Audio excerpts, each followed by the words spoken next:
ආයිබෝවන් හැමෝටම සුබ දවසක්. ගොඩක් දිනෙකේ හිතේ තියෙන හීනයක් තමයි කවදා හරි Tamanගේම චෙල ව්‍යාපාරයක් පටන් ගන්න එක. හැබැයි ඉතින් ලොකු මුදලක් අතේ නැති එක තමයි ගොඩක් වෙලාවට ඒ හීනෙට තියෙන ලොකුම බාධාව. ඉතින් අද අපි මේ විග්‍රහයෙන් කතා කරන්න යන්නේ අන්න ඒ හීනේ ඇත්තක් කරගන්න පුළුවන් විදිහක් ගැන. බලමුද රුපියල් 5000ක් වගේ ඇත්තටම පොඩි මුදලකින් මොන වගේ දේවල්ද පටන් ගන්න පුරුවන් කියලා? ඇත්තටම ලොකු ප්‍රාග්ධනයක් නැතුව ව්‍යාපාරයක් පටන් ගන්න පුළුවන්ද? මේක තමයි ගොඩක් දෙනෙක්ට තියෙන පළවෙනිම ප්‍රශ්නේ. උත්තරේ තමයි ඔව්, අනිවාර්යයෙන්ම පුළුවන්.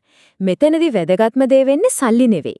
වැදගත්ම දේ වෙන්නේ Tamanට හරියටම ගැළපෙන අදහසක් තෝරගන්න එක සහ ඒ වෙනුවෙන් මහන්සි වෙලා කැපවෙන එක.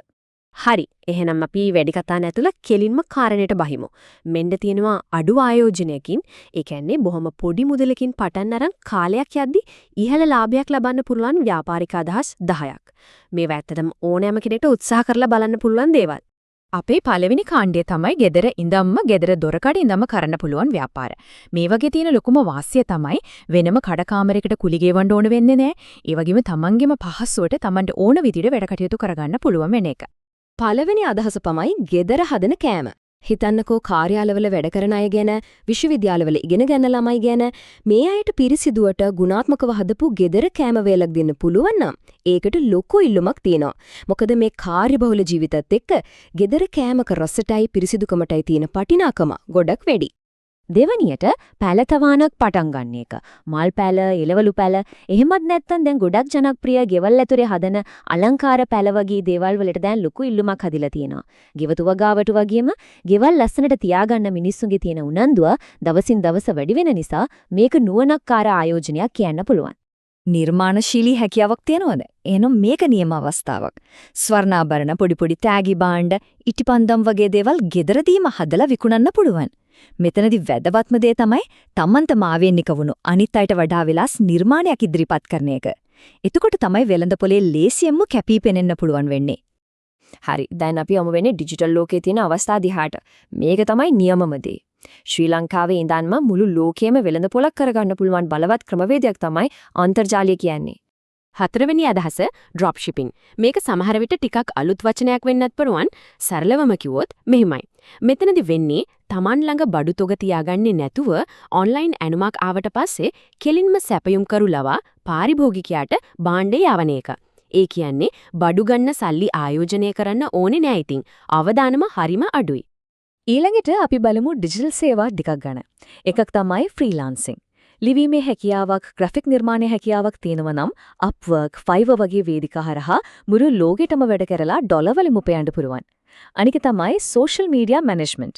ඒ කියන්නේ ලංකාවේම තියෙන පොඩි ව්‍යාපාරවල Facebook, Instagram ගිණුම් කළමනාකරණය කරලා දෙන එක. හත්වෙනි අදහස කන්ටෙන්ට් ක්‍රියේෂන්.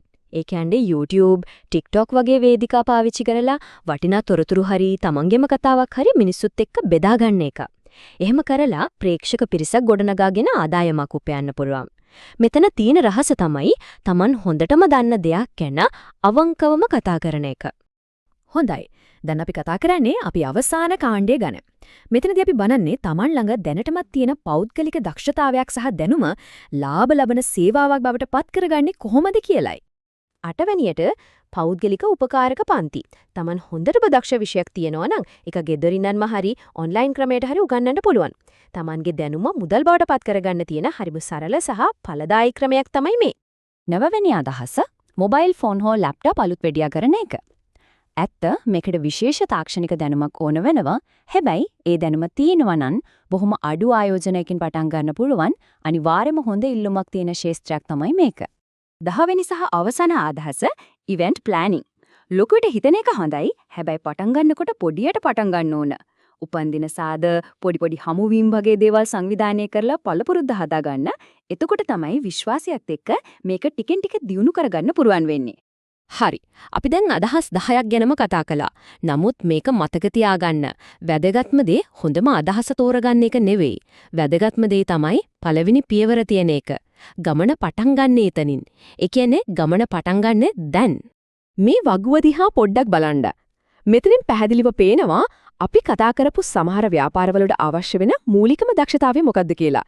Tamanට ගැළපෙනම දේ තෝරගන්න මේක හොඳ උදව්වක් වෙයි. මෙන්න මේක තමයි තීරණාත්මකම කාරණය. ලෝකේ තියෙන හොඳම අදහස තිබුණත් වැඩක් නැහැ. ඒ වෙනුවෙන් කැපවීමක්, මහන්සියක්, උත්සාහයක් නැත්නම් සාර්ථකත්වයේ නියම රහස රැඳිලා තියෙන අන්නේ කැපවීම මතයි. මේ වචන ටික හොඳට මතක තියාගන්න ඕනේ. අද අපි දකින්න හැම දැවන්ත ව්‍යාපාරයක්ම දවසක පටන් ගත්තේ බොහොම පොඩියට, පුංචි අඩියකින්. ඒ නිසා පොඩියට පටන් ගන්න එක ගැන කවදාවත් ලැජ්ජා වෙන්නවත් බය වෙන්නවත් එපා. ඉතින් මේ හැමදේම අහගෙන ඉන්නලා දැන් හිතට එන්නේ මොකද්ද? මේ ගමන පටන් ගන්න තියෙන යන පළවෙනිම පියවර මොකද්ද? ඒ ගැන පොඩ්ඩක් හිතන්න.